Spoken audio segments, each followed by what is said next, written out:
န်တရားခရီးသွားရင်အမှားလုပ်မိတဲ့ပုဂ္ဂိုလ်တွေကဘယ်ပုံဒုက္ခရောက်ကြတယ်ဆိုတာ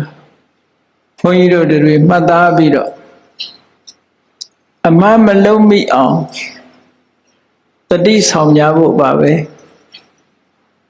တန်တရားခရီးသွားနေတဲ့ပုဂ္ဂိုလ်တိုင်းဟာအမှားလုပ်မိတတ်ကြတယ်အမှားလုပ်မိတဲ့အခါမှာဘာကြောင့်အမှားလုပ်မိသလဲဆိုရင်အမှားလုပ်မိခြင်းအကြောင်းတရားတွေကတော့အမှန်တရားကိုမသိတာကတော့အဓိကပဲပေါ့ဒီလှုပ်တဲ့နာနဲ့မလှုပ်တဲ့နာကိုခွဲခြားပြီးတော့မသိဘူးလှုပ်တဲ့နာမလှုပ်တဲ့နာခွဲခြားမသိသည့်အတွက်ကြောင့်မလှုပ်တဲ့နာကိုလှုပ်မိခြင်းလှုပ်တဲ့နာကြတော့မလှုပ်မိခြင်းဆိုတာကအဓိကအကြောင်းတစ်ခုပဲမသိတာကိုအကြောင်းပြုပြီးတော့အဆိုးကိုအကောင်းထင်ပြီးတော့ရမယံခါလူတွေဟာလှုပ်မိတတ်တယ်ပေါ့မမရင်းရင်းနေတခုခုလှုပ်မိသွားပြီဆိုလို့ရှိရင်ခံရတဲ့အကျိုးဆက်ဟာတက်တာလာတယ်လို့မရှိဘူးပေါ့အဲ့ဒါတွေကိုဘုန်းကြီးတို့တွေဘုရားမြတ်စွာရဲ့လက်ထက်တော်အခါမှာကြုံတွေ့ခဲ့ရတဲ့ပုဂ္ဂိုလ်ရဲ့အခြေအနေကိုဆင်ခြင်သုံးသပ်ပြီးတော့ဒါကိုယ်ကိုတတိပေးထားဖို့ပါနော်ကောင်းတဲ့အလုပ်မကောင်းတဲ့အလုပ်ကောင်းမှုမကောင်းမှုဒီနှစ်ခုဟာဘာနဲ့စံပြုတ်ပြီးတော့ခွဲရတော့လို့ဆိုတော့မြတ်စွာဘုရားကလှုပ်ပြီးတဲ့အခါမှာပူပန်းနေရတဲ့အလုပ်မျိုးလှုပ်ပြီးတဲ့နောက်မှာလှုပ်မိတာမှားလေခြင်းလို့စိတ်ထဲမှာပူပန်ရတဲ့အလုပ်မျိုးဟာလည်းမကောင်းတဲ့အလုပ်လို့ခေါ်တယ်အဲ့ဒီအလုပ်တစ်ခုကိုလှုပ်မိပြီးတဲ့နောက်မှာဘယ်အလုပ်ပဲဖြစ်ဖြစ်အကျိုးဆိုတာပေါ်လာတတ်တယ် result ဆိုတာရှိတယ်ပေါ့ဆိုပါစို့တရေပင်တစ်ပင်စိုက်ရင်တရေသီးဆိုတာသီးလာမှာပဲဒါအကျိုးပေါ့နော်ကိုလုပ်တဲ့အလုပ်တစ်ခုဟာ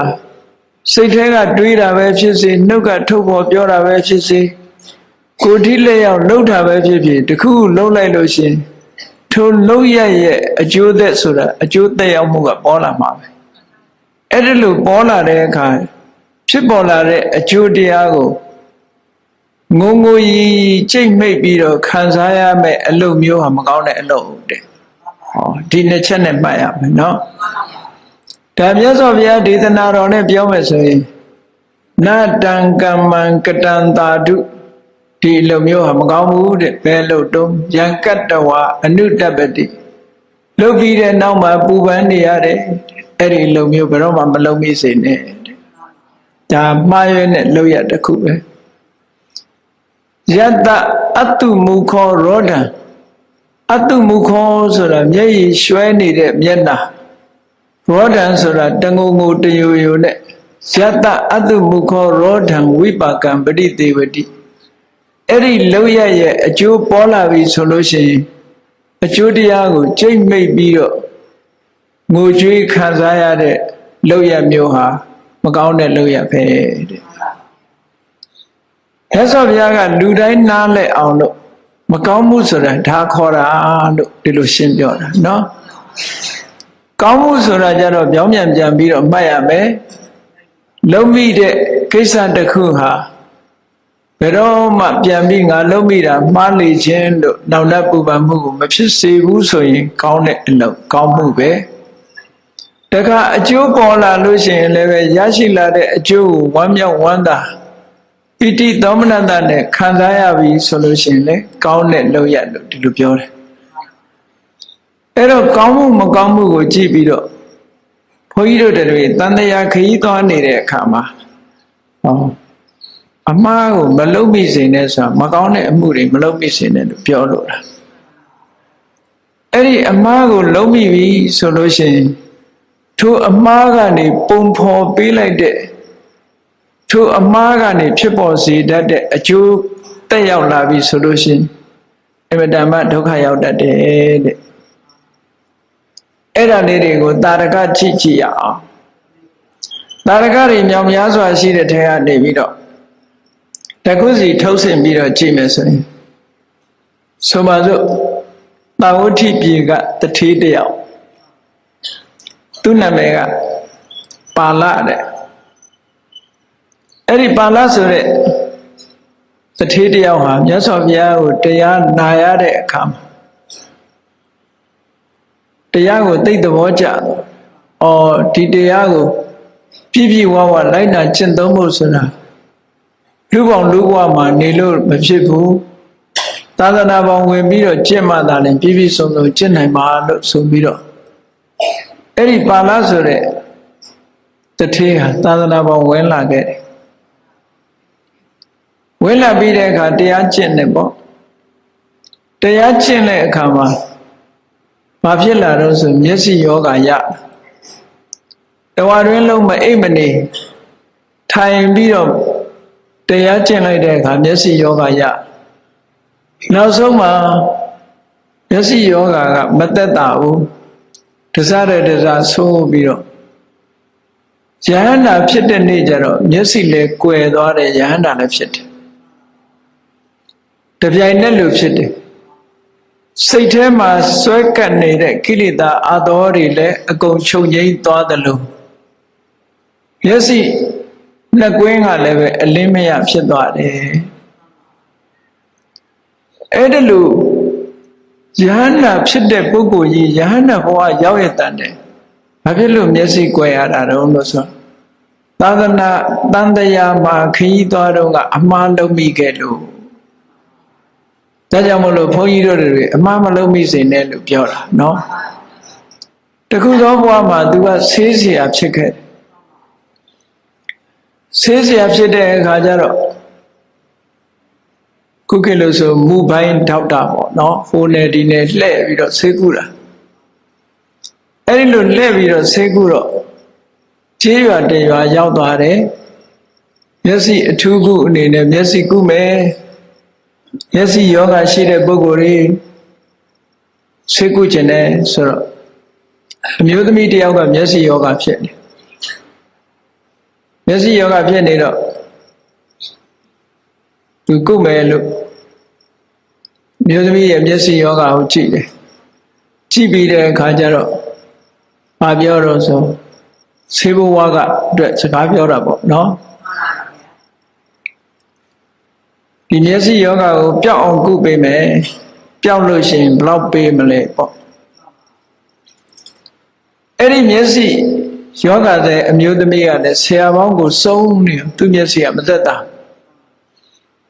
ရေတကြွရွယ်နဲ့မျက်လုံးကြီးကနေရဲလို့မသက်သာအဲ့ဒီဆရာကအာမခံတယ်သူပျောက်အောင်ကုနိုင်တယ်သို့တော့ပျောက်ရင်ဘာပေးမလဲပေါ့ငွေကြီးစကားပြောကြတယ်စကားပြောတဲ့အခါကျတော့အဲ့ဒီမျိုးသမီးကဘာပြောလိုက်တော့ဆိုဆရာရဲ့ငွေကြီးတော့ပြောမနေပါနဲ့ကျမမျက်စိပျောက်အောင်ကုနိုင်ရှိတဲ့ပစ္စည်းတွေအကုန်ပုံအပ်ပြီးလူကိုယ်တိုင်ကြုံခံပါမယ်လို့ပြောကြည့်တော့လူတွေကလည်းစကားကိုအလွန်ကြုံပြောမိတတ်တယ်နှုတ်လွန်ကြုံဖြစ်ဆိုတာရှိတယ်မဟုတ်လားစကားပြောတဲ့အခါမှာအမတမဆင်ခြင်ပြီးတော့ပြောတဲ့တယ်ပေါ့သူကအဲ့ဒါလို့အလွန်ကြုံပြောလိုက်တော့ဆရာကလည်းကောင်းပြီဆိုပြီးတော့သူအစွမ်းထက်တဲ့သူမျက်စင်းတွေဖော်ဆက်ပြီးတော့အဲ့ဒီအမျိုးသမီးကိုမျက်စင်းခတ်ပေးလိုက်တာဤတာတော့အများကြီးတက်တာသွားတယ်ပြောင်းတော့ဖြစ်သွားတဲ့အခါကျတော့ခုနကစကားလွန်ထားသည့်အတွက်ကြောင့်အဲ့ဒီအမျိုးသမီးကလည်းပဲအကယ်၍သူစကားတိုင်ဆိုရှိတဲ့ပစ္စည်းတွေဆေးဆရာပုံအပ်ပြီးသူကိုယ်တိုင်ကျွံဖြစ်တော့မယ်အဲ့တော့သူဘာလုပ်ရတော့ဆိုလို့ရှိရင်စကားကကျွန်းနေပြီစကားကျွန်းရင်နှုတ်လို့မရဘူးအဲ့တော့ဆရာကလာပြီးတော့မေးတယ်ဘယ်နဲ့လဲမျက်စိယောဂတက်တာလားလို့ဆိုဆရာရဲ့အရင်တော့ကနည်းနည်းကျိန်းတာအခုဆရာဆေးခတ်လိုက်မှပိုကျိန်းသွားတယ်သူကလည်းလိန်တာပဲလေမျက်စိပိုကျိန်းညင်အောင်ဆောင်ဟိုဆရာကလည်းသိတယ်သူယောဂသူဆေးစွမ်းထက်တယ်မျက်စိယောဂတက်တာတယ်ဆိုတော့သိအဲ့ဒီနေရာလေးမှာသူဘာအမှားလုပ်လိုက်တယ် တကယ်ကတော့သူကစေရနာထားရမှာမျက်စိယောဂပျောက်အောင်ပဲစေရနာထားရမှာသို့တော့သူ့စိတ်ထဲမှာစိတ်ဆိုးစိတ်မိုက်ကဝင်လာဘယ်လိုဝင်လာတော့သူပေးမဲ့စေဘဝကလည်းငါမယူချင်ဘူးဒီအမျိုးသမီးတော့သိစေရဲ့မျက်စိကန်းအောင်လုပ်မယ်ဆိုအတွေးဝင်သွားတယ်အဲ့ဒါကိုပဋုဋ္ဌစိတ်လို့ခေါ်တယ်မုံတီးတဲ့စိတ်ကနေပြီးတော့အမှားတစ်ခုကိုသူလုံးမိလိုက်မလုပ်လဲဆိုရင်မျက်စိကန်းစီတဲ့ဆေးကိုဖော်ဆက်လိုက်တာဖော်ဆက်ပြီးတဲ့အခါအိမ်ပြန်ပြီးတော့သူ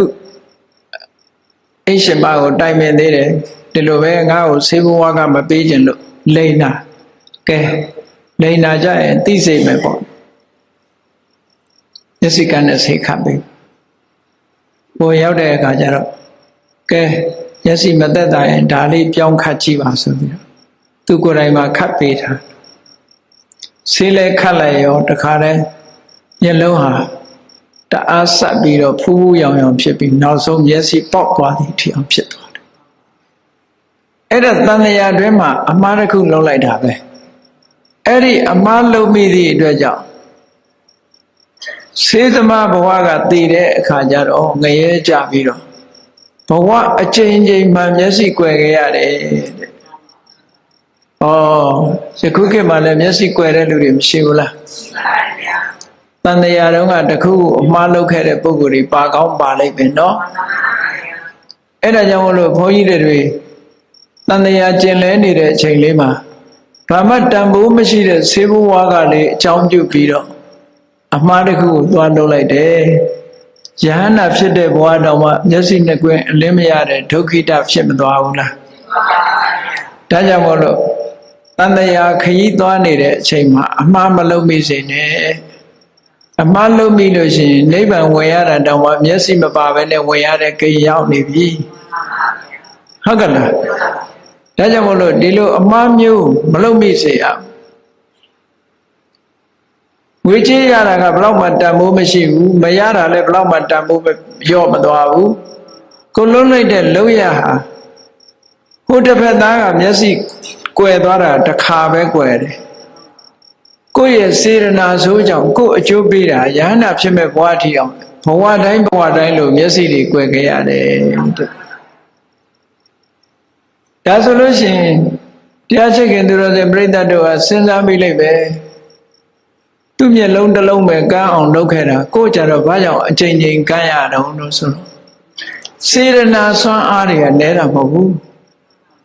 ဒီမျိုးသမီးမျက်စိကွယ်အောင်လုပ်မယ်လို့ဆိုတဲ့အတွေးတွေကရှေ့ပိုင်းမှာသိမ့်တန်းကြရီထီအောင်စေရနာဆိုးတွေပေါ်ခဲ့တယ်နောက်ဆုံးမှာအိမ်ပြန်တိုင်ပင်ပြီးတော့ဒီမျက်စိကွယ်တဲ့ဆေးကိုဖော်ဆက်ပြီးတော့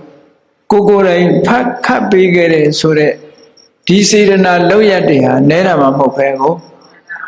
ဆိုပါစို့တရေပင်လေးတစ်ပင်တရေစီလေးတစ်စီကိုစိုက်လိုက်တာအပင်ဖြစ်လာတဲ့အခါကျတော့တရေသီးဟာထောင်သောမကသီးတာမဟုတ်လားအဲ့လိုမျိုးလိုပဲကိုလွတ်ရကလေးကတခုတည်းပဲဖြစ်စီသီးလာတဲ့စေရနာတွေကမြောင်များစွာဖြစ်သည့်အတွက်ကြောင့်စေရနာတစ်ခုအကျိုးပေးတာကြောင့်မို့လို့စေရနာတစ်ခုကြောင့်ငရဲကြတယ်နောက်စေရနာတစ်ခုကြောင့်မျက်စိကွယ်ရတယ်နောက်စေရနာတစ်ခုကြောင့်မျက်စိကွယ်ရတယ်ဆိုတော့မျက်စိပေါင်းမြောင်များစွာကွယ်ရတယ်ဆိုအကျိုးခံစားရတယ်ပေါ့ဒါကြောင့်မို့လို့တန်တရားခရီးသွားနေတဲ့အချိန်မှာအမှားမလုပ်မိစေဖို့တတိထားကြရမယ်ဘာမှဒီအတ္တပြာဆိုတာတသက်စာလည်းမဟုတ်ဘူးเนาะအကယ်၍မေတ္တာထားလိုက်မယ်ဆိုရင်ယဟန္တာဖြစ်တဲ့ဘဝမှာမျက်စိကွယ်ဖို့အကြောင်းမရှိတော့ဘူးပေါ့ဒါကြောင့်မို့ဒီလိုအမှားမိမျိုးမလုပ်စေဘူးနောက်တစ်ခါအမှားလုပ်တယ်ဆိုတဲ့နေရာမှာဒေါသကြောင့်အခုကဒေါသစိတ်နဲ့အမှားလုပ်တာเนาะဒေါသစိတ်နဲ့အမှားလုပ်တယ်လို့နောက်ဒေါသတစ်မျိုးကကြောက်တယ်ဆိုတဲ့ဟာလည်းပဲအမှားပဲကြောက်လို့လှုပ်တာပဲဖြစ်စေမနာလို့လှုပ်တာပဲဖြစ်စေဒီစိတ်ရဲ့အခြေအနေတွေဟာ လူတွေဟာကြောက်ရင်လည်းပဲအမှားလုပ်မိတတ်တယ်ချစ်ရင်လည်းအမှားလုပ်မိတတ်တယ်မုန်းရင်လည်းအမှားလုပ်မိတတ်တယ်မသိရင်လည်းအမှားလုပ်မိတတ်တယ်ပေါ့ဆိုလိုတာကတော့အဂတိ၄ပါးလို့ဆိုလိုတာပေါ့နော်စန္ဒချစ်ခင်ခြင်းကြောင့်လည်းမှားမှန်ရင်လုပ်တတ်တယ်ဒေါသမုန်းတီးခြင်းကြောင့်လည်းအမှားလုပ်မိတတ်တယ်မောဟအမှန်မသိခြင်းတွေ့ဝေခြင်းကြောင့်လည်းအမှားလုပ်မိတတ်တယ်ဘယကြောက်ခြင်းကြောင့်လည်းအမှားလုပ်မိတတ်တယ်ကဲနောက်တစ်ခုကိုကြည့်အောင်တန်တရားခရီးသွားနေတဲ့အချိန်မှာအမှားအယွင်းတွေသွားလုပ်မိတာတာမာဝတီဥဒိဏမင်းကြီးရဲ့မိဖုရားတာမာဝတီဆိုတာရှိတယ်ကောသမီပြည်ကဥဒိဏမင်းကြီးမှာတာမာဝတီဆိုတဲ့မိဖုရားရဲ့ဝါတုလဒတ္တာဆိုတဲ့မိဖုရားရဲ့မာဂန္တိယဆိုတဲ့မိဖုရားရဲ့မိဖုရား၃ဦးရှိတယ်အဲ့ဒီမဲ့တာမာဝတီဆိုတဲ့မိဖုရားဟာနန်းတော်ပြတ်သက်ကြီးတစ်ခုလုံးမီးလောင်ပြီးတော့အချမ်းရံ900နဲ့ကွာတည်ဆုံးသွားခုခေတ်လိုပြောမယ်ဆိုရင်ဒါအသေးဆုံးနဲ့တည်သွားတာပေါ့သူတို့နေတဲ့စံနှန်းဟာမီးလောင်ကျွမ်းသွားတယ်အဲ့ဒါနဲ့မီးထဲပါသွားတယ်လူ900မီးလောင်လို့တည်တယ်ဆိုတာနဲတာမှမဟုတ်ဘဲနဲ့နော်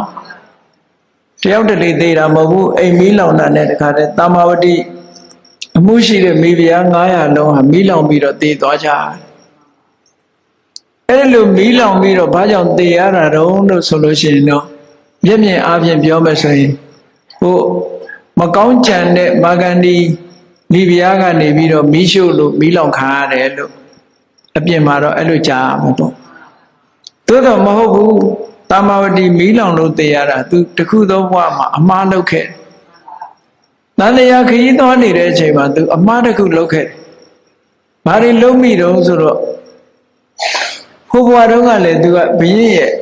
မိဖုရားရံပြေတော်နဲ့တူတူထိုခေတ်ကမိဖုရားတွေကလည်းပဲမြစ်စိတ်ကိုဆင်းပြီးတော့ရေချိုးလေးရှိတယ်ပေါ့နော်။အဲ့လိုမြစ်စိတ်ကိုဆင်းပြီးတော့ရေချိုးတဲ့အချိန်မှာဘုရင်နန်းတော်မှာပိစိကဗုဒ္ဓ10ပါးကနေ့စဉ်ဆွမ်းသားကြွလေးရှိတယ်အဲ့ဒီနေ့မှာပိစိကဗုဒ္ဓ9စုကတော့ခန္ဓာမာရဏတောင်ကိုပြန်ကြွသွားပြီးတော့တပားကတော့မကြွဘဲနဲ့အဲ့ဒီမြေကမ်းနားကခြုံပုတ်တစ်ခုထဲမှာထိုင်ပြီးတော့ခြုံအောက်မှာတမဘာဝင်စားနေလူမမြင်သူမမြင်ခြုံထဲမှာဝင်ပြီးတော့တမဘာဝင်စားနေအဲ့ဒီအချိန်မှာဒီမာဂန္ဒီတို့တာမာဝတီအလောင်းဖြစ်တဲ့အဲ့တုန်းကလည်းပဲမိဖုရားမောင်းမမိတ်တန်900သူတို့အဖွဲ့ရေချိုးကြတယ်ရေချိုးတာအာရပါရရေချိုးရင်ကနေပြီးတော့ချမ်းတဲ့အခါကျဘာလုပ်ချင်လို့ဆိုတော့မီးလုံညင်တာပေါ့မီးလုံညင်တော့ခုနကပိစိကဗုဒ္ဓထိုင်းနေတဲ့ခြုံပုတ်ကိုကောင်းကောင်းပိစိကဗုဒ္ဓထိုင်းနေမှမသိဘူးဒီခြုံပုတ်ကြီးကိုမီးတိုက်လိုက်ရင်တော့တို့မီးလုံလို့ရမှာပဲဆိုခြုံပုတ်ကြီးကိုမီးတိုက်ကြခြုံပုတ်ကြီးမီးတိုက်လိုက်လို့မီးတွေလောင်တဲ့အခါကျတော့ပိစိကဗုဒ္ဓကတော့နိရောဓသမဘာဝင်စားနေတာဆိုတော့ဘာမှမဖြစ်ဘူးတမာတိအစွမ်းအားကြောင့်ပိစိကဗုဒ္ဓကိုမီးမလောင်သို့တော့ခြုံမုတ်ကြီးမီးလောင်သွားတဲ့အခါကျတော့ကိုတော်ကြီးကငုတ်တုတ်ပေါ်လာတဲ့အခါကြည့်လိုက်တော့ဟာတို့အိမ်ဆွမ်းစားကြတဲ့ပိစိကဗုဒ္ဓကြီးပဲဘယင်ကြီးသိရင်တော့တို့တော့တတ်တော့မှာပဲသူတို့စိတ်ထဲမှာတော့မလှုပ်တော့ဒါတည်သွားပြီလို့ထင်တာပေါ့အဲ့ဒီတုန်းကမသိလို့မီးရှို့တာကတော့ဒါကံမမြောက်သေးဘူးပေါ့အကုသိုလ်မဖြစ်သေးဘူးသူတို့ရဲ့ရွယ်ချက်ကဘာတော့ဆိုမီးလုံညင်လို့မီးဖို့တာခြုံကိုမီးရှို့တာပိစိကဗုဒ္ဓပေါ်လာတဲ့အခါကျတော့ဟာတို့အစဖြောက်မှာပဲလက်ရတို့လှုပ်ထားတဲ့ဟာကိုအစဖြောက်မှာပဲဆိုပြီးတော့အနိနာမှာရှိတဲ့ထင်းတွေတက်ကိုင်းတွေချိုးကြပေါ့လေထင်းကြောက်တွေအကုန်စုပိစိကဗုဒ္ဓကြီးကိုဝိုင်းပြီးတော့ထင်းတွေပုံပြီးပြီဆိုတဲ့အခါကျတော့ကဲအစပြောက်အောင်တိုက်မယ်ပေါ့အဲ့ဒါကြတော့အကုသိုလ်ဖြစ်သွားပြီအမှားလုပ်လိုက်တာအကယ်၍သူတို့မတော်တဆဖြစ်တဲ့နှောကဆက်ပြီးတော့အမှားမလုပ်ဖဲနဲ့ပိစိကဗုဒ္ဓကိုရှ िख ိုးတောင်းမှမသိလို့လုံးမိတာပါလို့ဆိုလို့ရှိရင်ပိစိကဗုဒ္ဓကလည်းပြိဋိဘသန္တာမမဟုတ်ပဲတမာရီစွမ်းအားကြောင့်မီးမလောင်တာပဲဖြစ်တယ်အချိန်တိုင်ရင်သူကသူထပြန်သွားမှာနော်သူ သူတို့မီးနဲ့အချိန်ချင်းတိုက်လည်းပဲဒီကိုယ်တော်ပြန်တော်မူမှာမဟုတ်တာအဲ့ဒါကိုမသိတဲ့အခါကျတော့အစဖြောက်ဆိုပြီးတော့ထင်းနေနဲ့ပုံပြီးတော့မီးဝိုင်းရှို့ကြတာ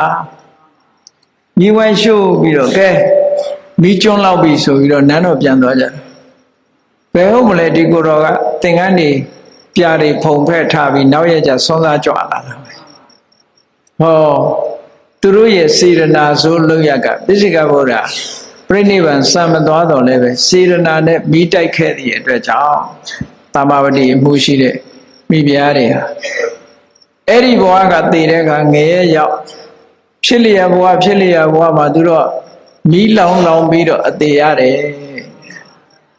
တော့ခုခေတ်လည်းပဲဖျားရှိလို့မေးကြည့်လို့ဖျားကိုမေးလျောက်ကြည့်လို့ရှိရင်လည်းအသေးဆုံးနဲ့တည်တဲ့ပုဂ္ဂိုလ်တွေကတဏှာခရီးသွားရင်ကအမှားလုပ်ခဲ့တဲ့ပုဂ္ဂိုလ်တွေဖြစ်နိုင်တယ်ဟုတ်ကဲ့လားလူတိုင်းဟာတည်တာမှမဟုတ်ပဲကိုလူတိုင်းဟာအသေးဆိုးတဲ့ကတချို့လွတ်လာတာတွေအများကြီးရှိတာပဲအေးဒါကြောင့်မို့လို့တဏှာခရီးသွားနေတဲ့အချိန်မှာအမှားမလုံးမိစေနဲ့လို့ဒီလိုပြောတာကဲနောက်တစ်ခုကြည့်ကြအောင်အမှားတစ်ခုလုပ်တယ်ဆိုတာရည်စရာအနေနဲ့လည်းသွားမလုပ်နေနဲ့ပုဂ္ဂိုလ်သူပုဂ္ဂိုလ်မြတ်တွေကိုသွားပြီးတော့ရည်စရာလုပ်ပြီးလို့ရှိရင်ထိုပုဂ္ဂိုလ်ဟာဆိုးကျိုးတွေရောက်လာတတ်တယ်တာမဝတိရဲ့အလုတ်အကျွေးထဲမှာခုတ်စုတ်တရာခုတ်စာဥတ္တရာသူ့နာမည်ကတော့ဥတ္တရာသို့တော့ခါလေးကုန်းနေလို့သူ့ကိုခုတ်စုတ်တရာလို့ခေါ်တာခုတ်စုတ်တရာဆိုတာအလွန်ပညာထက်တယ်ဒီကနေ့ခေတ်မှာပိဋကသုံးပုံထဲမှာဣတိဝုဒ္ဒကဆိုတဲ့ကျမ်းရှိတယ်အဲ့ဒီကျမ်းဟာခုတ်စုတ်တရာကနန်းတော်ကနေပြီးတော့နေ့စဉ်ဖျားစီသွားပြီးတရားနာပြီးရင်တာမဝတိတို့ပြန်ဟောတဲ့တရားပဲအဲ့ဒီဣတိဝုဒ္ဒကျမ်းလို့ခေါ်တယ်အဲ့ဒီခုတ်စုတ်တရာဟာဘာဖြစ်လို့ကျွန်မဖြစ်ဘာဖြစ်လို့ခါကုံရတယ်လဲကြည့်နော်တန်တရားခီးသွားနေတဲ့အချိန်မှာသူဘာအမှားလုပ်ခဲ့တယ်လဲလို့ဆိုလို့ရှိရင်သူတို့နန်းတော်မှာပိစိကဗုဒ္ဓဒီလိုကြွပြီးတော့လာတဲ့ထဲကခုနကမီးလောင်တဲ့အုပ်စုတွေကပဲเนาะအဲပိစိကဗုဒ္ဓတဆူကခါလေးနဲ့ကုန်းနေတော့သူကရွှေကွက်လေးကိုပွေပြီးတော့အယုံလေးအဝတ်ယုံလေးကိုအပေါ်ခြုံလို့ဒုပိစိကဗုဒ္ဓကဟောလို့လေးကြွတာဆိုပြီးတော့ခါလေးကုန်းပြီးတော့သူကသွားပြတယ်ဒီရည်စရာလောက်တာเนาะအဲ့ဒီရည်စရာလောက်ခဲ့တဲ့အမှားလောက်ရကြောင်းဖြစ်လျာဘဝမှာကကုံးမကြီးဖြစ်နေဟောကြည်ဒါဟုတ်တန်တရားထဲမှာသွားပြီးတော့မှားတာတွေမလုံးမိစေနဲ့တဲ့ဘာဖြစ်လို့ကျွန်မဖြစ်ရတာတော့လို့ဆိုတော့တခုသောဘဝမှာသူကတထေသမီးဖြစ်တယ်တထေသမီးဖြစ်တော့အဲ့ဒီခေတ်ကဘုရားတဆူရဲ့လက်ထက်ဆိုတော့ဘိက္ခုနီမတွေကရှိတယ်ယဟန္တာဘိက္ခုနီမတွေကသူ့အိမ်လာပြီးတော့အဲ့တထေမနဲ့ယဉ်နီးတဲ့ယဟန္တာဘိက္ခုနီမတွေကအိမ်ကိုအလဲအပတ်လာတဲ့အခါမှာခုခေတ်လို့ဆိုရင်သူကတဏ္ဍခါလိမ့်နေတယ်ပေါ့နော်တဏ္ဍခါလိမ့်နေတော့တခုလိုချင်တဲ့အနာနာမှာခိုင်းစရာလူမရှိတဲ့အခါကျတော့အဲ့ဒီဘိက္ခုနီမကိုသူခိုင်းမိတယ်အခုခေတ်လည်းလူတွေပြောတဲ့အမလီမယုံမသေးဒါလေးလုပ်ပေးစမ်းပါမယုံမသေးလို့ဆိုကြတဲ့ယိုသေးတာကိုမဟုတ်ဘူးသူကလူတွေကထင်တယ်မယုံမသေးလို့ပြောလိုက်လို့ရှိရင်အပြစ်မဖြစ်ဘူးလို့ထင်နေတာမဟုတ်ဘူးเนาะတော့သူပြောတာကမယုံမသေးလို့ပြောလိုက်တာမယုံမသေးဒါလေးအရှင်မရေဒီနားမှာဘယ်သူမှမရှိလို့ရေလေးတစ်ခွက်မယုံမသေးယူပေးစမ်းမှလို့ခိုင်းအဲ့ဒီမှာယဟန္တာဘိက္ခုနီမကသိတယ်ငါယူမပေးရင်သူစိတ်ဆိုးလိုက်စိတ်ဆိုးရင်ငရဲကြအခုငါယူပေးလို့ရှိရင်သူဘာဖြစ်မလဲကျွန်ဖြစ်မယ်ကျွန်ဖြစ်တာငရဲနဲ့စာရင်တော့တက်တာသေးတယ်ဆိုတော့ဘိက္ခုနီမယူပေးလိုက်တယ်ယူမပေးရင်သူကစိတ်ဆိုးမှလေ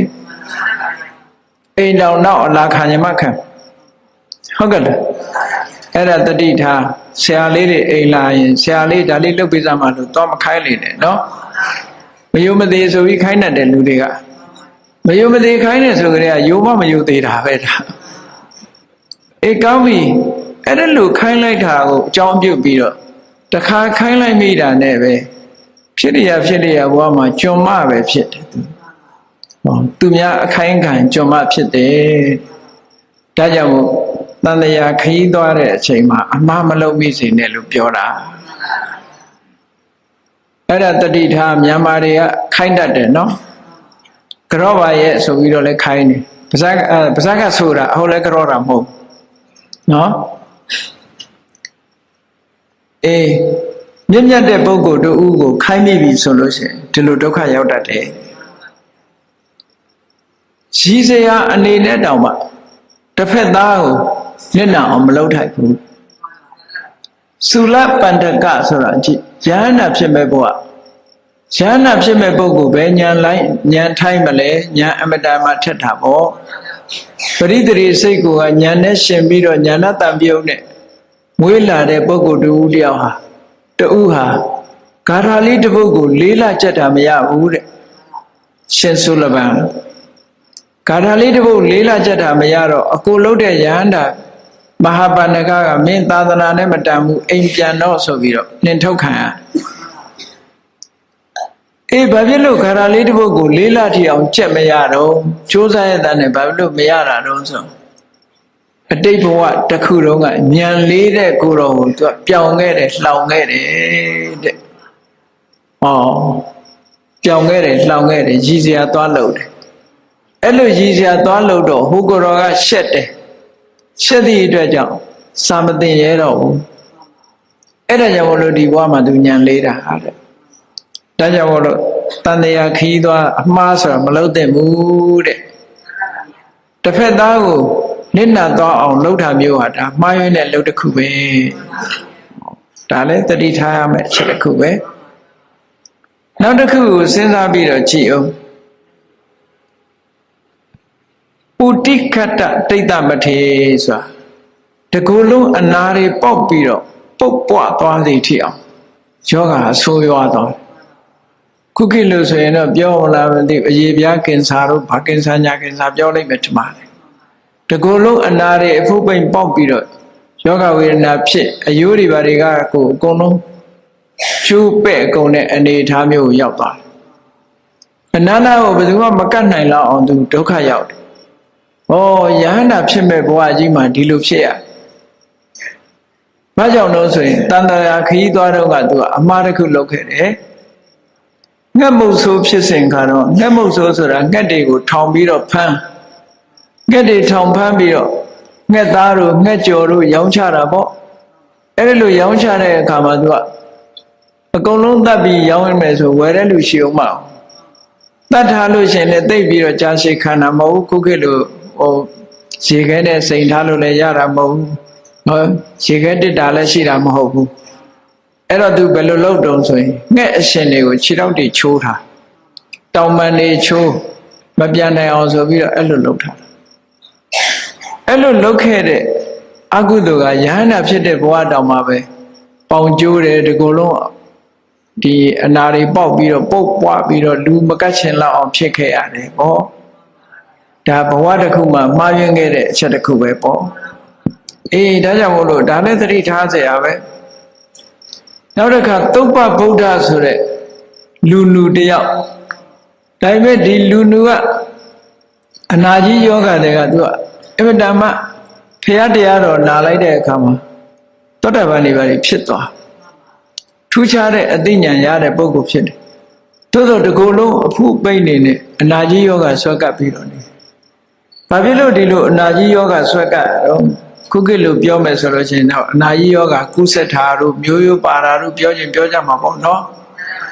ဒါပေမဲ့ဒီလူဟာဘာကြောင့်အနာကြီးယောဂဆွဲကပ်ရတယ်လဲလို့ဆိုလို့ရှိရင်တခုသောဘဝမှာပိစိကဗုဒ္ဓတွေဆွဆွဲပြီးတော့နှုတ်နဲ့ပြောခဲ့ဘူးတယ်အနုတွေအဝဲတွေလို့ဆဲခဲ့တယ်တဲ့ဟောအနုအဝဲနဲ့ဆဲခဲ့သည့်ကိစ္စကြောင့်မို့လို့သူကဒီဘဝမှာအနုလာဖြစ်တယ်အင်မတန်မှကြောက်စရာကောင်းတဲ့ဟာဒီနော်နောက်တစ်ခုကြောက်စရာကောင်းတဲ့ဟာတစ်ခုအမှားအယွင်းဆိုတာဘုန်းကြီးတို့တွေမှာကြုံသွားတတ်တယ်နော်ဒေါသကြောင့်ဖြစ်စေ ခေါနာကပြောင်းလောင်၍ဖြစ်စေတခုခုကြောင့်စိတ်ဆိုးမှန်ဆိုးဖြစ်တဲ့အခါကြောင့်ဖြစ်စေလူတွေကမှားရွေးတဲ့အလုပ်တစ်ခုလုပ်မိသွားတတ်တယ်ကြည့်ဖယားလက်ထက်ကဇံဘုကဆိုတဲ့ပြပိုက်တယောက်ရှိတယ်အဲ့ဇံဘုကဆိုတဲ့ပြပိုက်ဟာလူတကာကနေပြီးအဲ့အင်္ဂါတိုင်းတို့မကရတိုင်းတို့ကလူတွေကနေပြီးတော့ကိုးကွယ်ကြအမတန်ထင်ကြီးတယ်ဘာဖြစ်လို့လဲဆိုတော့ तू ကအစာမစားဘူးတဲ့လေကိုစားတယ်အဝတ်မော့ဘူး तू ပြင်းထန်တဲ့အကျင့်ကိုကျင့်တယ်လို့အဲ့ဒီလိုနေတယ်လူတွေကသူ့ကိုသိတာတကယ်အကျင့်ကောင်းယဟန္တာလို့သိကြတယ်သို့တော့ तू ကတကယ်မဟုတ်ဘူး तू စားနေတာဘာလို့ဆိုရင်လူတွေကစွန့်ထားတဲ့မစင်ကိုစားတာနော်လူတွေကစွန့်ထားတဲ့မစင်မှ तू ကစားဒါလည်းတန်တရားတစ်ခုတုန်းက तू ကအမှားလုပ်ခဲ့အဝတ်မို့ဘူးဘာလို့ဝတ်မို့တာတော့ဆိုတာလေတန်တရားတုန်းက तू ကအဝတ်မို့စေတတ်တဲ့အပြစ်ကိုဖြစ်ပေါ်လာစေတဲ့ပြစ်မှုတစ်ခုကို तू ကျူးလွန်ခဲ့တယ်ပေါ့အရင်တော့က तू ကဘုန်းကြီးတစ်ပါးကျောင်းတစ်ကျောင်းမှာကျောင်းထိုင်နေတဲ့ကျောင်းထိုင်ဘုန်းကြီးတစ်ပါးပဲအာဂန္တုတစ်ပါးကြွလာတဲ့အခါကျတော့ကျောင်းတကာကအဲ့ဒီအာဂန္တုမြင်လိုက်တဲ့အခါကြီးညိုတယ်ပေါ့ဒါဘုန်းကြီးတွေမှလည်းတတိထားမယ်ဟာပေါ့အာဂန္တုကြွလာတော့အာဂန္တုကိုကြီးညိုတော့ကျောင်းတကာကဘာလုပ်တော့ဆိုရင်အာဂန္တုကသပင်ရှဲနေလို့သမင်ရိပ်ဖို့ရအတွက်ဆက်တာတယ်ပေါ့ခုခေတ်လို့ဆိုရင်ဆန္ဒကလူတယောက်ကိုလွှတ်လိုက်တယ်ပေါ့အဲ့ဒီအာဂန္တုကျိမ့်ဖို့ဆိုပြီးတော့ကုတ်ပြစ်ကောင်းကောင်းအိမ်ကနေတည်ပြီးတော့ပို့တယ်အာဂန္တုကိုဂယုတဆိုင်လှုပ်တာအဲ့လိုအာဂန္တုကိုဂယုတဆိုင်ဖြူစုတာကိုကျောင်းနိုင်ဘုန်းကြီးကမခံနိုင်ဘူးသူ့ကိုတဲ့ပို့ပြီးတော့ကြီးညိုတယ်လို့စိတ်ထဲကထင်တယ်ပေါ့ဘုန်းကြီးတွေမှလည်းအဲ့လိုဖြစ်တတ်တယ်အဲ့လိုဖြစ်တာဘာတော့ဆိုအိတ်တာလို့ခေါ်တယ်မနာလို့မရှုစိတ်နဲ့အိတ်တာဖြစ်လာအိတ်တာဖြစ်လာတဲ့အခါကျတော့အဲ့ဒီအာဂန္တုရဲ့အာဂန္တုကိုဒီကိုမနေအောင်သူလှုပ်ချင်အဲ့တော့အာဂန္တုကိုသူကဘာပြောတော့ဆိုကိုရောတဲ့ဒီတခါကပေးတဲ့တင်နှုံးသားနဲ့ခေါင်းရိပ်ခံမဲ့အစားကိုရောခေါင်းကအမွှေးတွေကိုထမ်းစေးနဲ့ဆွဲညက်နှုတ်ထားမှခေါင်းသေးတယ်ဆဲရတာပေါ့ဟုတ်ကဲ့လားကိုရောဒီတခါကျွေးတဲ့ဆွမ်းစားမဲ့အစားလူမစင်စားတာကောင်းသေးတယ်ဟောသွားဆဲတာဘာလို့လို့ဆိုဒီကိုမနေအောင်လို့သူကလုပ်တာဒီတခါပေးတဲ့ကုတ်ပြစ်ပေါ်အိပ်မဲ့အစားကိုတော့မြေကြီးပေါ်အိပ်တာကောင်းသေးတယ်ပေါ့ဒီသင်္ကန်းကြီးဝတ်မဲ့အစားတုံးလုံးနေတာကောင်းသေးတယ်နဲ့အဲ့ဒီလိုအာဂန္တုကိုတော့ကိုပြင်ပပြီးတော့ဆဲရဲတယ်ဆဲရုံနဲ့မကဘူးနောက်တည့်ရမနဲ့ကြတော့တခါကနောက်တည့်ရအရှင်ဘုရားအာဂန္တုပင့်ပြီးတော့ကြွခဲ့ပါလို့မှားထားတာမနဲ့မိုးလင်းတဲ့အခါကျတော့အာဂန္တုနိုးမဆိုလို့နော်အာဂန္တုနိုးမှဆိုလို့တက်ကဲရိုးလေးနဲ့ခေါင်းလောင်းထိုးတဲ့ဆိုတာအာဂန္တုကိုမနှိုးပဲနဲ့တိတ်တဆိတ်လေးသူကတခါအိမ်ကြွတော့တခါကအရှင်ဘုရားအာဂန္တုမပါဘူးလားလို့ဆိုတခါကြီးရဲ့ကိုတော်တခါတည်းဘယ်လောက်ထီအောင်အိတ်နေမှမသိဘူးပေါ့လေခေါင်းလောင်းထိုးတာတောင်မနိုးဘူးပေါ့အပြစ်ပြောပြီးတဲ့အခါကျတော့ဘုဒ္ဓဂါကြီးကတော့ရှင်ဘုရားတဲ့ခကြီးပန်းလာလို့နေမှာပါဆိုပြီးတော့သူ့ဆွမ်းနေပါလေကပ်ပြီးတော့ဆွမ်းတသပိတ်လှူလိုက်တယ်အာဂန္တုနိုးလို့ရှိရင်ကျွေးလိုက်ပါဖေရအဲ့ဒီဆွမ်းတပိတ်ကိုလည်းပဲလမ်းမှာပဲတွန်ပစ်ခဲ့တယ်သူကြည့်နော်မှားရွက်နဲ့လောက်ရတယ်သူလောက်ခဲ့တယ်တသက်စာလည်းမဟုတ်ဘူးတခဏစာလေးအတွက်သူကမနာလိုတဲ့စိတ်နဲ့မှားရွက်နဲ့အလုပ်တွေလုပ်တယ်အဲ့ဒီလုပ်တဲ့အခါကျတော့ကျောင်းပြန်ရောက်တဲ့အခါအာဂန္တုအိတ်တဲ့အခန်းသွားကြည့်တော့မရှိတော့အဲ့ဒီကျတော့မှသူထိတ်ထိတ်ပြပြဖြစ်သွားတယ်ပေါ့ငါရဲ့လုပ်ရက်တွေကိုသိတဲ့ပုဂ္ဂိုလ်ဖြစ်နေပြီအဲ့ဒီပုဂ္ဂိုလ်ကယဟန္တာပုဂ္ဂိုလ်ကြီးယဟန္တာပုဂ္ဂိုလ်ကြီးပြင်မာမိသည့်အတွက်ကြောင့်တည်တဲ့အခါကျငရဲကြပြီးတော့အခုနောက်ဆုံးဘဝရောက်တဲ့အခါကျတော့သူကအိမ်မှာမွေးလာတဲ့အချိန်ကလေးကဒီကလေးလေးကနိုးတိုက်နိုးမစိုး ဘာစားတော့ဆိုရင်ကိုယ်မစင်ကိုပြန်စားကြည့်နော်ကိုယ်မစင်ကိုပြန်စားလူကြီးတွေကတော့အော်ဒါသူကလေးမို့မတိတတ်လို့ဆိုပြီးတော့နေတာဘာဟုတ်မလဲအတော်လေးကြီးလာတယ်အရွယ်လေးရောက်စကားလေးပါလေးပြောတတ်လမ်းလေးပါလေးရှောက်တတ်လာတဲ့အချိန်မှလည်း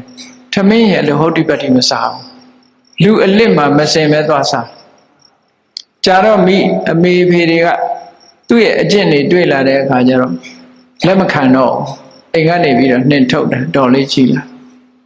အဲ့တော့နှင်ထုတ်တော့အစိလကားတွေအဝတ်မို့တဲ့ခိုင်းနဲ့ရောက်သွားတဲ့အခါအဲ့ဒီမှာသူ့စပင်ကိုထက်သေးစိမ့်နဲ့ဆွဲပြီးတော့နှုတ်ခံရသူပြောခဲ့တဲ့အတိုင်းဟောအဝတ်မို့ရဘူးမြေကြီးပေါ်မှာအိပ်ရတယ်အဲ့လိုအိပ်ရင်းကနေပြီးအစိလကားတွေအဖွဲ့တွေကညိုရဲရွာတဲ့ထမင်းစားဖို့ဆုံးခံဖို့သွားတဲ့အခါမှာသူ့ကိုခေါ်တာမလိုက်ဘူးသူကျောင်းမှာပဲကြံရစ်တယ်အဲ့လိုနဲ့ဟိုကမလိုက်တော့လေရလာတဲ့အစာအစာတွေသွားကျွေးတဲ့အခါသူကလက်မခံမစားဘူး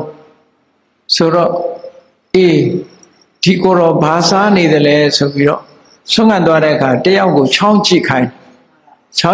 တဲ့အခါကျတော့သူကဘာလုပ်လဲ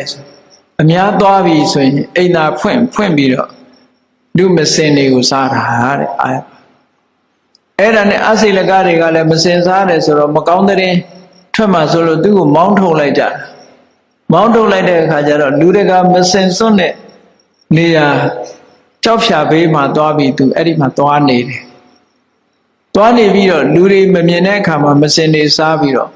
ဘာလုပ်လဲဆိုရင်ခြေတော်တစ်ဖက်မြောက်ပါးစပ်ဟပြီးတော့နေတယ်သူကလေစားတယ်ပေါ့အစာမစားဘူးလိန်နာညတာနော်အဲ့ဒါနဲ့သူကဘုံတွေပါလေကြီးလာတယ်နောက်ပိုင်းကျတော့အစာမစားဘူးလေစားတယ်ဆိုပြီးတော့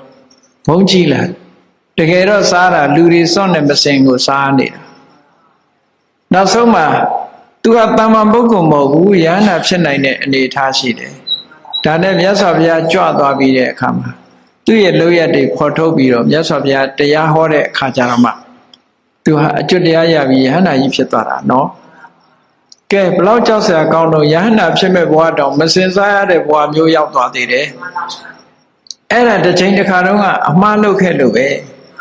ဒါကြောင့်တန်လျာခီးသွားတဲ့အခါမှာအမှားမလုပ်မိစေနဲ့နော်နောက်တစ်ခုကြည့်ဥက္ခတေနဆိုတဲ့တထေသာကြည့်ဥက္ခတေနရဲ့တထေသာသူတို့ဇနီးမောင်နှံသူဇနီးကတော့ကချေတဲ့မျိုးရိုးသပင်တဲ့မျိုးရိုးခေါ်တာပေါ့ရှေးတုန်းကတော့ဒါမျိုးရိုးရှိတယ်ခုခေတ်ကတော့မဟုတ်ဘူး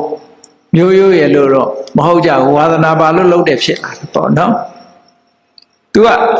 ကချေတဲ့မျိုးရိုးဆိုတော့သူ့အဖေကဇတ်ဆရာသူကတဲ့မင်းသမီးပေါ့လေခုခေတ်ခေါ်လို့ရှင်နော်အငိမ့်မင်းသမီးဇတ်မင်းသမီးပေါ့ဥက္ကတေနကတော့တထေသာအဲ့ဒီဇတ်ပွဲကြည့်ရင်ကနေပြီးတော့အဲ့ဒီဇတ်မင်းသမီးကိုသဘောကျပြီးတော့သူလည်းဇတ်ပွဲနောက်လိုက်သွားတထေသာလို့မနေပဲနဲ့ရှေးတုန်းကခုခေတ်ကတော့အနုပညာတယ်လို့ခေါ်ပါတယ်ခုခေတ်တော့နှိမ့်ချတာမရှိဘူးရှေးတုန်းကတော့ဒီလိုအနုပညာတယ်လို့လည်းမခေါ်ဘူးတပင်တယ်လို့ပဲခေါ်တယ်နော်ဗမာပြည်မှာတပင်တယ်လို့ခေါ်ပြီးတော့ဘာခေါ်တော့ဆိုဖက်ခွက်စားလို့ခေါ်သေးတယ်ဇမင်းသားမင်းသမီးတွေကြားရင်တော့ကြိုက်မှာမဟုတ်ပေါ့ဒါနော်ရှေးတုန်းကအခေါ်အဲ့လိုခေါ်ဖက်ခွက်စားလူတွေကရှုံချတယ်ပေါ့သူတို့ကပြတာကြည့်တော့ကြည့်တယ်ဒါပေမဲ့အဲ့ဒီမျိုးရိုးကိုသူတို့ကလူတွေကအထင်မကြီးဘူးတပင်ဒီမျိုးရိုးကိုအထင်မကြီးဘူးဥက္ကတေနကတထေသာဖြစ်ရတဲ့နဲ့အဲ့ဒီဇက်ပွဲကမင်းသမီးကိုသဘောကျပြီးတော့သူတို့ဆက်ထဲလိုက်သွားတယ်အဲ့ဒီလိုဖြစ်ရတာဟာဘာကြောင့်လို့ဆိုရင်ဘဝတစ်ခုမှာသူကအမှားလုပ်ခဲ့မိတယ်ဘာလုပ်တုံးဆိုတော့ယဟန္တာပုဂ္ဂိုလ်ကြီးတစ်ပါးကိုသူတို့ကဇနီးမောင်နှံ2ယောက်ပဲအဲ့ဒီတော့ကလည်းခီးသွားရင်ကနေပြီးတော့လမ်းမှာယဟန္တာတစ်ပါးတွေ့တဲ့အခါကျတော့ယဟန္တာတစ်ပါးကိုသူတို့ဆွန့်ကပ်ကြတယ် ဆွန့်ကပ်ပြီးတော့ဆုတောင်းတယ်ပေါ့အရှင်ဘုရားသိတဲ့တရားမျိုးဒီကောင်းမှုကြောင့်အရှင်ဘုရားသိတဲ့တရားသူတရားမြတ်ကိုတပည့်တော်တို့သိပြရစေပါလို့ဆုတောင်းလိုက်တဲ့အခါကျတော့ယန္တာပုဂ္ဂိုလ်ကြီးကအနာဂတဉာဏ်နဲ့ကြည့်လိုက်တော့သူတို့ဟာငါသိတဲ့တရားသူတရားမြတ်သိတဲ့ပုဂ္ဂိုလ်တွေဖြစ်မှာပဲဖြစ်တော့မှာပဲလို့ဆိုတာကိုမြင်လို့ယန္တာကသဘောကျပြီးတော့ပြုံးတာအဲ့ဒါပြုံးတာကိုမြင်ပြီးတော့ခုနကအမျိုးသမီးလှုပ်တဲ့လူကနှုတ်မဆောက်ဘူးလေကြည်ကိုတော်ကြီးကပြုံးတယ်တဲ့သတ္တမနဲ့တူတယ်ဟောယဟန္တာကိုသွားပြောတာနော်ကိုတော်ကြီးကပြုံးတယ်သတ္တမနဲ့တူတယ်လို့ပြောလိုက်တော့ဟိုယောက်ျားလှုပ်တဲ့လူကလည်းအေးဟုတ်မှာပေါ့ကွာလို့ပြောလိုက်တော့ဒါကြောင့်မလို့ဥက္ကသေနာကဟုတ်မှာပေါ့ကွာဆိုလို့တထေးသားဖြစ်ရတဲ့သတ္တမသွားဖြစ်ရတယ်ကဲဘဝတစ်ခုမှာအမှားတစ်ခုလုပ်ခဲ့မိပြီဆိုလို့ရှိရင်အမြင့်ကလည်းအနှိမ့်ကိုဆင်းသွားတာပဲเนาะဒါကြောင့်မို့လို့အမြဲတမ်းကြောက်စရာကောင်းတယ်လို့တန်တရားခရီးသွားတဲ့နေရာမှာအမှားမဖြစ်စေနဲ့ဒါပြောတာเนาะတခါဇောတိကတို့စတိလတို့မေနကတို့ဆိုပြီးတော့ရာဇဂုပြည်မှာအမြဲတမ်းထင်ရှားတဲ့တထေးဇောတိကတက္ကသိုလ်ပြည်မှာအလွန်ထင်ရှားတဲ့တထေးတယောက်ဖြစ်ခဲ့စတိလကတက္ကသိုလ်ပြည်မှာအလွန်ထင်ရှားတဲ့တထေးဇောတိကရာဇဂုပြည်မှာအလွန်ထင်ရှားတဲ့တထေးအဲ့ဒီမှာစတိလဟာ तू ကအခုချိန်မှသာတထေးဖြစ်နေပြီမဲ့လို့ तू မွေးလာတာဖေးမပေါ်ဘူးเนาะဖေးမပေါ်ဘူးဆိုတာ तू ကတထေးသမီးတယောက်ကမွေးတာ သူ့အမေကတော့တထေးသမီးပဲသို့တော့ဝိဇ္ဇထိုနဲ့တိတ်ပုံမွေးတဲ့စတိလကတိတ်ပုံမွေးတယ်လို့ဆိုကြတဲ့ကလူမသိရဲတဲ့အခါဒီစတိလလေးမွေးလာတဲ့အခါဘာလို့ခံရတော့လို့ဆိုတထေးဖြစ်မဲ့ပုဂ္ဂိုလ်ပဲအိုးထဲထည့်ပြီးတော့အဲ့ဒါမြစ်ထဲမျောခံရနော်မွေးပြီးတာနဲ့တပြိုင်နက်လူမသိသူမသိမြစ်ထဲမှာရေအိုးထဲထည့်ပြီးတော့မျောလိုက်တာအောက်ကအမျိုးသမီးရေချိုးနေတဲ့အမျိုးသမီးနှစ်ယောက်ကဆယ်ပြီးတော့နောက်တော့သူကံအားလျော်ဆိုတာသူကစတိလတထေးဆိုပြီးတော့အဲ့နောက်ဘေးမှာရွှေတောင်ပေါက်တဲ့တထေးကြီးဖြစ်သွားတယ်တထေးသမီးရဲ့သားဖြစ်ပါရဲ့တန်းနဲ့အိမ်မှာကျွေးမွေးထားခြင်းမခံဘဲနဲ့ရေထဲမှာအမျောခံရတယ်ဆိုတာတခုသောဘဝမှာအမှားယွင်းနေသူလုပ်ခဲ့တယ်။ဘာလုပ်ခဲ့တော့ဆိုကတ္တဗမြတ်စွာဘုရားရဲ့စေတီတီးနေတဲ့အချိန်မှာယဟန္တာတစ်ပါးကလာပြီးတော့တရားဓမ္မတွေကိုနှိုးဆော်တယ်စေတီအတွက်ရွှေတွေလိုးနေသေးတယ်ထပ်ပြီးတော့တာဝန်ယူထားတာတွေပြည့်စုံအောင်လှူကြဖို့လိုက်ပြီးတော့တိုက်တွန်းတယ်အဲ့ဒီလိုတိုက်တွန်းတဲ့အချိန်မှာဒီစတိလတထေးကအဲ့ဒီတော့ကရွှေပရင်းတယ်ဖြစ်တယ်သူကလည်းတာဝန်ယူထားတယ်အဲ့ဒီယဟန္တာကြွလာကနေမှဘာလို့တုံးဆိုအိမ်ကဇနီးနဲ့ရံဖြစ်တာစကားများရံဖြစ်တာစိတ်ဆိုးနေတဲ့အချိန်ပေါ့နော်အဲ့ဒီစိတ်ဆိုးနေတဲ့အချိန်မှာခုနကယဟန္တာကလာပြီးတော့အေးလိုအပ်တဲ့ရွှေတွေကိုဖြည့်ကြလှူကြလို့လာပြီးတော့ပြောတဲ့အခါကျတော့ဘာပြောလိုက်တော့ဆိုတော့ကိုရောတို့ဖျားတာရေထဲသာမျော့ပြလိုက်လို့ပြောလိုက်တာသူကဟုတ်ကလားစိတ်ဆိုးနေတာကသူ့အမျိုးသမီးကိုစိတ်ဆိုးတာဘာမှအပြစ်မရှိတဲ့ဖျားသွားပြီးတော့ရေထဲမျော့ပလိုက်လို့ပြောတော့အမျိုးသမီးလှုပ်တဲ့ပုဂ္ဂိုလ်ကအရှင်ဘယ်လိုပြောလိုက်တာလဲပေါ့ကျမစိတ်ဆိုးရင်ကျမရိုက်ပေါ့ဘာဖြစ်လို့ဖျားကိုသွားပြောတာတော့ဆိုအဲ့ကြတော့မှသူတတိယသွားပြီးတော့ယဟန္တာစီခွင့်တောင်းပြီးတော့ဖျားကိုရွှေပန်းအိုးကြီး၃လုံးလုပ်ပြီးတော့သူကဖျားကိုကြော့ပြီးဝန်ချတောင်းပန်ခဲ့ရတယ်သို့တော်လည်းဖြစ်လျက်ဘဝမှာဘယ်တော့မှအိမ်မှာမကြည့်ရဘူးရေထဲမှာအမျောခံရတယ်သူကဒါကြောင့်မို့လို့တန်တရားခရီးမှာမှားမှားယွင်းယွင်းလုံးမိပြီဆိုလို့ရှိရင်အပြစ်တစ်ခုပေါ်လာတတ်တယ်အမတန်ကြောက်ဖို့ကောင်းတယ်လို့ပြောတာနော်ဟောနောက်ဇလန်တစ်ခုကဘာတော့ဆိုလို့ရှိရင်ရဟန်းတော်တစ်ပါးသူ့ဘွယ်ကမူရင်းကတော့ဒါနပဲရှေ့ကနေပြီးတော့ကွန်တာဆိုတဲ့စကားလုံးထည့်လိုက်တဲ့အခါကျတော့ဘာသွားပြီးတော့ရတော့ဆိုလူယုံမှာဒါနဆိုတဲ့အဓိပ္ပာယ်ရတယ်ကွန်တာဒါနလို့ခေါ်တယ်ပေါ့ကွန်တာဆိုတာလူယုံမှာကြီးပေါ့ အဲ့ဒီကိုတော့လေဝွကျွေးကဘလောက်ကြောက်စရာကောင်းတော့ဆိုရင်လူဘဝနေတော့ကဘာမှမဖြစ်ဘူးယဟန်ဝတ်လိုက်တဲ့အချိန်ကစပြီးတော့သူ့နောက်မှာပုံရိပ်ပေါ်နေတဲ့အမျိုးသမီးတယောက်ကအမြဲလိုက်တယ်သူကမမြင်ရဘူးပတ်ဝန်းကျင်လူတွေကအကုန်မြင်ရနော်အဲ့ဒီကိုတော်ရဲ့နောက်ကအမျိုးသမီးငယ်တယောက်ကအမြဲတမ်းပါနေဆွန်လောင်းတဲ့တရားတော်တွေကပြောတယ်ဒါကကိုတော်အတွက်ဒါကကိုတော်ရဲ့တက္ကမအတွက်နဲ့ဆိုပြီးတော့တချို့ကလည်းအဲ့ဒါပြောင်းပြောင်းလောင်းလောင်းလုပ်ပြီးတော့လောင်းလိုက်ကြတယ်သူကတော့နားမလည်ဘူးပေါ့သူ့နောက်ကအမျိုးသမီးတယောက်ပါလာသူလည်းမသိဘူးမြင်လည်းမမြင်အောင်သို့တော့ပါနေတာကြီးအဟိုးလေးတကြောကြီးယူတကာကမြင်နေရတယ်ဘယ်လိုမှဖြေရှင်းလို့မရနိုင်တဲ့ပြဿနာကြီးဖြစ်တာနောက်ဆုံးမှာဘုရင်နန်းတော်ထီအောင်ဒီတရင်ကပေါက်သွားတော့ကောသလမင်းကြီးကိုယ်တိုင်ဒီရဟန်းတော်တစ်ပါးနောက်ကအမျိုးသမီးတယောက်အမြဲတမ်းပါတယ်ကျောင်းအခန်းထဲဝင်သွားလဲပါသွားတာပဲအမြဲတမ်းတူတူနေတယ်ဆိုတဲ့အဓိပ္ပာယ်မျိုးပေါ်နေတယ်ဘေးကလူတွေကတော့ဒါပုံရိပ်ပေါ်တယ်ဆိုပေမဲ့လူကောင်းတဲ့ကြီးကိုမြင်နေရတာဆိုတော့ဘူးမှမယုံဘူးပေါ့နော်အဲ့ဒါနဲ့ဒါတကယ်အဖြစ်ပြက်နော်ဘုရားလက်ထက်ကကောသလမင်းကြီးကလာပြီးတော့စုံစမ်းတယ်ဟုတ်လားမဟုတ်လားဒီသတင်းတွေကြားတော့လားစုံစမ်းတော့အဲ့ဒီကိုတော့ပြောလိုက်တော့ကျောင်းပေါ်ကထွက်လာတဲ့အခါသူ့နောက်ကအမျိုးသမီးတယောက်သူကမြင်နေတယ်ဒါနဲ့တက်ကြည့်တော့အဲ့ဒီအမျိုးသမီးမမြင်ရပြန်အောက်ပြန်ဆင်းလိုက်ပြန်တော့မြင်ပြန်ရောအဲ့ဒါပြောတယ်ကိုရောနောက်ကအမျိုးသမီးတယောက်ရှိနေတယ်ဆိုတော့သူကမရှိပါဘူးတဲ့သူတခါမှမမြင်ရဘူးဒီလိုပဲသူပြောခံနေရတယ်ပေါ့လေသူတယောက်တည်းပါ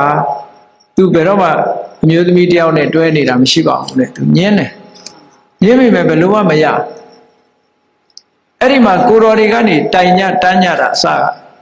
ဒီကိုရောနောက်ကအမျိုးသမီးတယောက်ပါနေတယ်ဆိုတော့ဒုသာသနာတော့နာမည်ပြတ်တော့မှာပဲဆိုပြီးတော့ဘယင်ထီအောင်တိုင်ကြတော့ဘယင်ကြီးကိုယ်တိုင်လာဆုံနန်းတာတဲ့လာဆုံနန်းတော့ဘယင်ကြီးကလည်းမြင်တယ်နောက်ဆုံးကြတော့ဘယင်ကြီးကအမျိုးမျိုးစမ်းလိုက်ပြီးတော့စူးစမ်းတဲ့အခါတွေးလိုက်ပျောက်သွားလိုက်တွေးလိုက်ပျောက်သွားလိုက်ထွက်မသွားနိုင်အောင်သူကဝိုင်းထားပြီးရှာပြန်တော့လည်းမတွေ့ပြန်ဘူးအောက်ဆင်းပြီးပြန်ကြည့်ပြန်တော့ဒီအမျိုးသမီးပုံကပေါ်နေပြန်ရောအဲ့လိုလုပ်တော့ဘယင်ကြီးက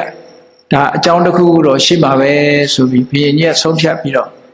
အဲ့ဒီကိုတော့အရှင်ဘုရားတဲ့ဒီပုံစံနဲ့ဆိုရင်ကိုတော့ဆောင်းလောင်းမဲ့လူရှိမှာမဟုတ်ဘူးတဲ့သူနန်းတော်ပဲကြွပြီးဆွမ်းစားပါလို့ဆိုပြီးတော့ဒါဘုရင်ကြီးကတော့နားလဲသွားတယ်ပေါ့နော်ကျန်တဲ့ရဟန်းတွေကမကျေနပ်ဘူးအဲ့ဒီလိုဖြစ်တယ်နောက်ကြတော့မှမြတ်စွာဘုရားကမဟုတ်ဘူးတဲ့အတိတ်ဘဝတုန်းကတန်တရားခရီးသွားတုန်းကသူအမှားတစ်ခုလုပ်ခဲ့တယ်အဲ့ဒီတုန်းကသူကနတ်သားတယောက်ဖြစ်ခဲ့နတ်သားတယောက်ဖြစ်တော့အဲ့ဒီအချိန်မှာယဟန်တော်နှစ်ပါးဟာညီကိုလိုပဲသိရင်းနေကြတယ်သူတို့နှစ်ပါးခရီးသွားအတူတူနေအတူတူအဲ့ဒီအကျင့်ကောင်းအနေထိုင်ကောင်းယဟန်တော်တစ်ပါးအတူတူသွားတာဒီကိုရောနှစ်ပါးအမြဲတမ်းလုံးတုံးနဲ့ပူးတွဲနေတယ်ပေါ့လေဘာမှမဟုတ်ဘူးတက်ဝင်ပြီးတော့အပြက်လောက်တာအဲ့ဒီနတ်ကဒီကိုရောနှစ်ပါးဟာဘယ်တော့မှဆိုပူးတွဲလှုပ်နေတယ်ငါကွဲအောင်လုပ်အောင်မယ်ဆိုပြီးတော့ခရီးသွားတဲ့အချိန်မှာရဟန်းတော်တစ်ပါးကကိုရောတဲ့နောက်ဖေးသွားကြလို့ခုခေတ်လိုပြောရင်တော့ကျမ်းမာရေးပေါ့နော်အဲ့ခြုံညားကိုခဏဝင်တယ်ကိုရောရှေ့နားအဆောက်ခြုံညားဝင်ပြီးတော့နောက်ဖေးသွားပြီးပြန်ထွက်လာတဲ့အချိန်မှာအဲ့ဒီနတ်ကဘာလုပ်တုံးဆိုအမျိုးသမီးအောင်ဖန်တီးပြပြီးတော့သပင်ကိုပြင်ပြီးတော့ထုံးတာတို့အဝတ်ပြင်ဝတ်တာတို့ဘိုးရပါးရဒီပုံစံတွေအမျိုးမျိုးလုပ်ပြတယ်ပေါ့ဟိုကိုရောမြင်အောင်ပြလိုက်တာကြတော့ဟိုကိုရောလည်းမျက်စိမြင်လိုက်တာတကယ်မြင်လိုက်တာပဲထင်ရှားကြီးမြင်တယ်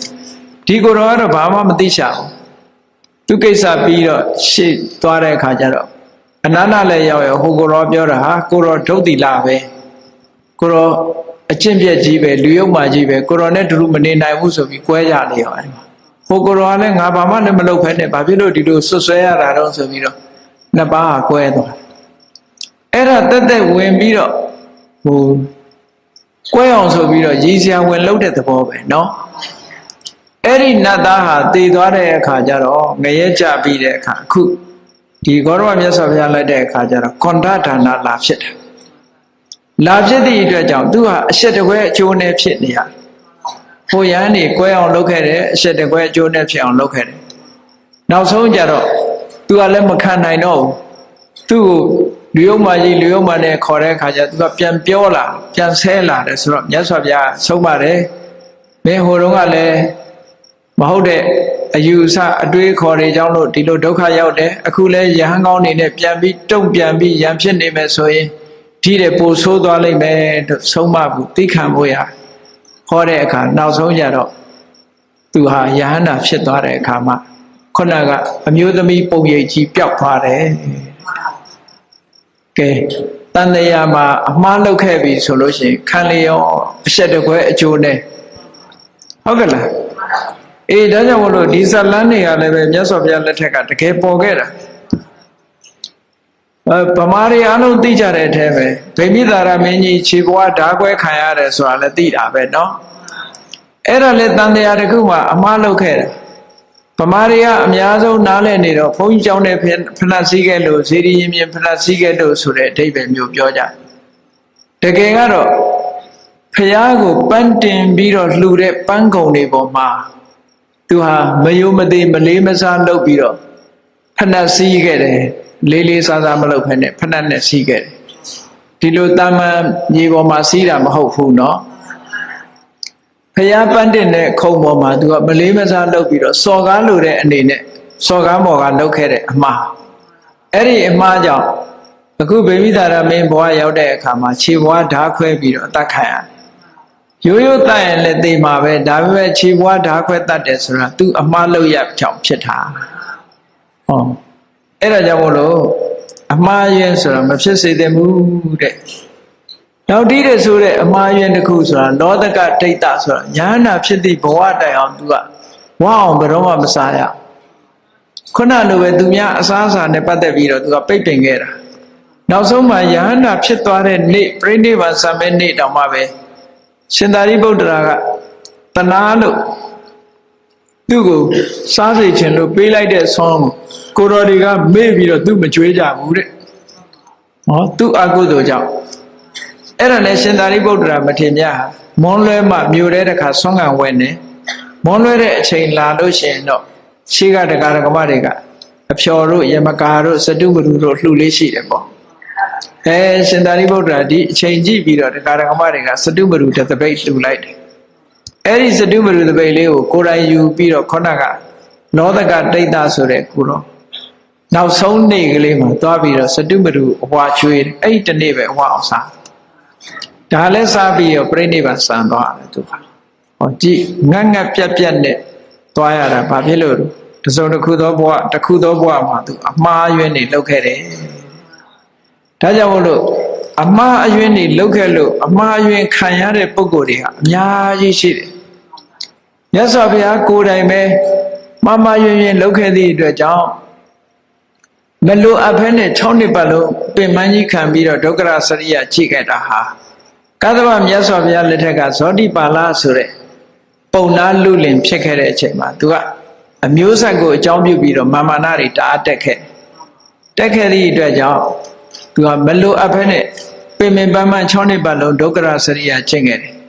ကျင့်ရတယ်ကသဗ္ဗမြတ်စွာဘုရားဖျားဖြစ်တာနဲ့ပတ်သက်ပြီးသူကအကျင့်တရားနဲ့ပတ်သက်ပြီးတော့ပြောခဲ့တယ်မာမနာတက်ပြီးတော့เนาะအဲ့ဒါကြောင့်မို့လို့သူဟာမလိုအပ်တဲ့အကျင့်တွေကိုအသက်သေခံဤသေလောက်အောင်ပြင်းထန်တဲ့တပအကျင့်တွေကိုကျင့်ခဲ့ရတာအဲ့ဒီဝစီဗေဒကံကြောင့်ပဲအဲ့ဒါလဲအမှားတစ်ခုကြောင့်ဒီလိုဖြစ်ရတာမြတ်စွာဘုရားနဲ့ပတ်သက်လာလို့ရှင်ပုပ္ပကမ္မပိလောတိကအပါဒံဆိုတာရှိတယ်အဲ့ဒီမှာမြတ်စွာဘုရားလောက်ရတဲ့ဟာဒီဘဝမှာဘုရားဖြစ်တဲ့ဘဝတည်းပဲလွန်ခဲ့တဲ့တန်တရားခရီးသွားရင်တော့ကအမှားယွင်းတွေလုပ်ခဲ့သည့်အတွက်ကြောင့်ခေါင်းကိုက်ရတာရှိတယ်ခါနာရတာရှိတယ်နောက်ဝေဒစာပြေမှာမယောဇန်တွေပဲမြင်းစားတဲ့မြင်းကျွေးတဲ့မြင်းတွေစားတဲ့မယောဇန်တွေကိုစားခဲ့ရတယ်နောက်ဆုံးမှသွေးဝမ်းသွန်ရတယ်ဆိုတဲ့ဒီဒုက္ခတွေခံရတာဟာရှေးကတန်တရားခရီးသွားဆုံးကမှားယွင်းပြုလုပ်ခဲ့တဲ့လုပ်ရက်တွေကြောင့်ပဲတဲ့ဒါကြောင့်မို့လို့ဝိသခါတို့နဲ့ပတ်သက်လာတဲ့အခါကျတော့ဒ ဒီလိုကျောင်းအမကြီးဝိသခာနဲ့ပတ်သက်ပြီးတော့မှားယွင်းတယ်ဆိုတဲ့လောက်ရမတွေ့ရဘူးဝိသခာကျောင်းအမကြီးအမတန်ချမ်းသာတယ်မဟာလတ္တတန်းစာကြီးကိုတန်းစာဆင်ရတယ်ဟောအိုဒီထိအောင်လူပြိုနေတယ်အသက်120ရှိတယ်တည်တဲ့အခါကျတော့နိဗ္ဗာန်ရတ္တိနတ်ဘုံရောက်တယ်ဟောသူ့ရဲ့ဇာလန်းကအကုန်ကောင်းကြီးပဲသူမှားမှားယွင်းယွင်းမလုပ်ခဲ့ဘူးဆိုတာထင်ရှားတယ်ပေါ့အနာရဝိတထေးကြီးလည်းမှားယွင်းတဲ့အနေအထားမျိုးတွေမတွေ့ရဘူးမတွေ့ရတော့တည်တဲ့အခါမှာတုတ်တိတာနတ်ပြည်ရောက်သွားတယ်အမှားယွင်းမရှိဘူးအမှားယွင်းမရှိတဲ့ပုဂ္ဂိုလ်တွေလည်းအများကြီးရှိတာပဲဒါကြောင့်မို့လို့တတိထားပြီးတော့တန်တရားခရီးသွားတဲ့အခါမှာအမှားယွင်းတွေမလုပ်ပြီးစေဖို့ဆိုတာဒီဇလန်းတွေကိုနမူနာယူပြီးတော့မိမိတို့ဘဝမှာအပျော်ပျော်၍ဖြစ်စေစိတ်ဆိုး၍ဖြစ်စေမတိမုန်းထား၍ဖြစ်စေအမှားယွင်းတွေကိုမလုံးမိအောင်တတိထားပြီးတော့ရှောင်ကျင်ကကောင်းရင်တဲ့အမှုများကိုသာပြုလုပ်ခြင်းဖြင့်မိမိတို့တန်တရားခရီးသွားတဲ့အခါမှာချော့မြောက်တန်းတန်းသွားရပြီးနောက်ဆုံးနိဗ္ဗာန်ချမ်းသာကိုမျက်မှောက်ပြုကြရမှာလို့ဆိုတာကိုတတိထားပြီးတော့ကြိုးစားအားထုတ်နိုင်ကြပါစေကုန်သတည်း